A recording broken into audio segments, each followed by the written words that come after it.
If you're expecting a simple tale of good versus evil, then Attack on Titan is going to hit you harder than a titan swatting a human. This roller coaster anime rides on the edge of morality, with central figures Eren Yeager and Zeke Yeager, yeah, it's a family affair, offering very distinct and honestly pretty extreme solutions to the Eldian question. So, sit tight, we are in for a wild ride. Let's start off with what was the necessity behind these radical plans: pain, bloodshed, fear, and war. And these have always been the hard-hitting realities of life in the universe of Attack on Titan. The central figures of the series, Eren and Zeke Yeager, understood this all too well, both bearing the scars of their people, the Eldians. They endured an unimaginable cycle of suffering thanks to the power of the Titans. Think about it. Living under the constant threat of a transforming monster, not exactly the recipe for a peaceful coexistence, right? Eren and Zeke couldn't agree more. As viewers, we get to see the profound impact this power has had on their lives and the lives of everyone around them. It's like a ticking time bomb of a conflict, ever ready to explode and plunge their world into chaos. So, Eren and Zeke, driven by a desperate need to end the ceaseless wars and conflicts, each come up with a radical plan to finally break this cycle. While their solutions couldn't be more different, at their core, they stem from the same sentiment: enough is enough. So, they made these plans, simply out of the necessity to end the power of the Titans. It's a harsh reality, a bitter pill to swallow, but as they say, desperate times call for desperate measures. And in the grim world of Attack on Titan, it doesn't get more desperate than this. Now, let's dive deeper into both of their grand plans. On the corner to my right, folks, we have Eren Yeager and his rumbling. What is this rumbling? Well, brace yourselves, because it's straight up chaos of the highest order. I'm talking about an army of high-towering, indestructible titans marching across the world, leaving a wake of destruction behind. It's not the kind of party you would want to invite to, unless your idea of a good time involves large-scale devastation. Born from the trauma of watching his mother devoured by a titan, Eren's plan germinated in the hothouse of fear and uncertainty that was Paradise Island. Freedom was the song on his heart, the fire in his belly. He dreamt of the world beyond the ocean, of a life free from the ever-looming shadow of titans.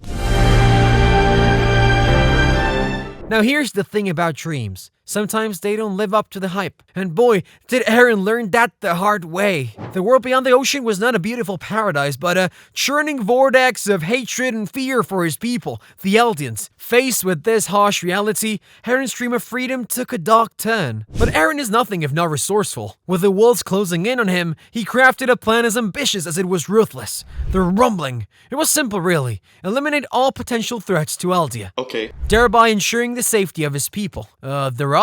This elimination involved committing mass genocide, destroying the world beyond Paradise Island. If that's not a dramatic plot twist, I don't know what it is. Eren wasn't just looking to wipe the board clean, though.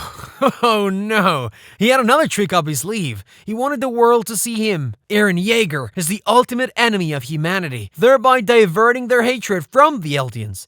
A classic bait and switch, if you will. Knowing his friends, fellow Eldians who could never co-sign his plan, he pushed them into a corner. By forcing them to kill him, he ensured that they would be seen as humanity's saviors, effectively rerouting the world's ill will from the Eldians to himself. Eren's rumbling was a tragic, destructive waltz that made his friends, enemies, and even himself dance to its tune.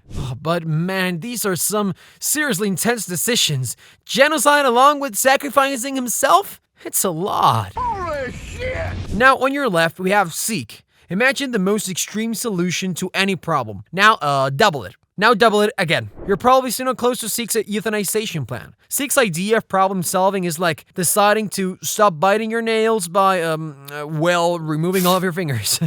Effective, but extreme. Zeke's plan on the surface has a somewhat melancholic beauty to it. His vision is a world where Eldians, the tortured and tormented race, can live out their days peacefully, without the fear of transforming into building-sized nightmares. Sounds idyllic, right? But like ordering a cocktail that turns out to be 99% tequila. Julian! The reality is far harsher than the fantasy. His solution? Sterilization of all Eldians. Zeke is looking to close the Eldian shop for good, making sure the current generation is the last one to walk the earth. It's the world's most radical birth control, ensuring the power of the Titans will wither away and die with them. An end to the Titans, an end to the threat, an end to the Eldians. Now you might be thinking, well, what about the rest of the world? Won't they just storm in and wipe out the Eldians? And you'd be right. Zeke, however, has a plot twist in the store. Now, as the world's superpowers assemble their mighty armies, ready to bring the curtain down on the Eldians. But suddenly, the ground trembles. Buildings shake, and what follows is a miniature version of the rumbling, Eren's plan of full-scale destruction. This mini-rumbling against the allied forces of the world would act as a show of force, a dire warning to the world of what could happen if they ever messed up with the Eldians. A bit like an Eldian version of Don't Tread on Me. With the superpowers licking their wounds and steering clear of Paradise Island, the Eldians could live out their days in peace. No new births, no new titans, just a gentle fade into the annals of history. It's just like choosing to slowly fade out of existence rather than going out with a bang. So, Zeke's euthanization plan is horrifying, yet it has this twisted sense of mercy. It's extreme, it's radical, and it's as controversial as pineapple on pizza. Pineapple and pizza. Alright, ring those bells, because we are pitting these two monumental plans against each other. It is time to see which one of the Jaeger brothers truly take the cake. Let the ultimate Eldian showdown begin. Round 1. Who got more kills? Now, Eren's strategy aims at exterminating 80% of the global population. Yes, you heard it right, 80%! That's approximately 1.6 billion folks on the chopping block. On the flip side, Zeke's limited rumbling would merely squash a few thousand soldiers, while Eren's plan would be remembered in the annals of history as the day Eren played Thanos. Zeke's approach is more of a targeted strike, so Zeke wins this one. Round 2. The pursuit of freedom, but whose version? Eren dreams of a world where his people can genuinely be free, unshackled from the world's hatred and the power of the Titans. Zeke's idea of freedom, though, is more of an extension route, a sort of you can suffer if you don't exist approach. While Eren's freedom is purchased at the price of worldwide destruction, Zeke's freedom is more akin to living in a cage. Because are you really free if you aren't allowed to have children or create a family? With his first win, this round goes to Eren Jaeger.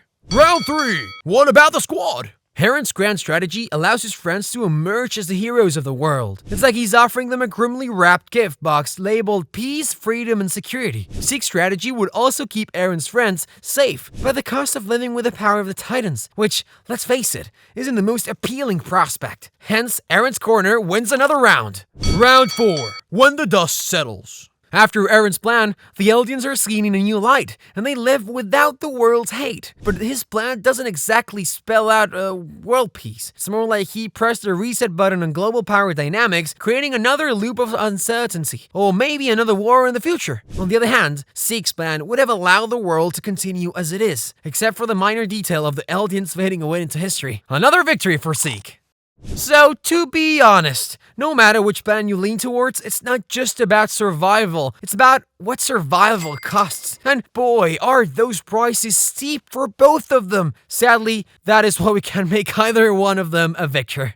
So, is there a middle ground? Could we have an alternative that doesn't involve mass extinction or gradual fading? Well, let's welcome an alternative to the ring. Diplomacy. This fresh-faced newbie would require the Eldians to hold up a "We come in peace" sign and show the world they can coexist without going all Godzilla. It aligns with our peace-loving army in Arlert, but this route means putting the Titan powers on a leash, ensuring they can't go on a rampage. And sadly, it doesn't seem that practical either. If diplomacy feels like too much of a long shot, how about an internal revolution? A radical makeover from within Marley, and other nations could potentially kick the systemic oppression to the curb. But this strategy might require patience, lots of it. We're talking about generational changes in global politics. It's like watching paint dry, but the end result could be a spectacular mural of freedom. Wrapping things up, in the world of Attack on Titan, there are no easy answers, just difficult choices. And this is a testament to the fact that in the face of adversity, decisions can rarely be categorized into right or wrong. And that's all for today, folks. Click on the video popping up on your screen right now for more amazing content. Until next time, peace!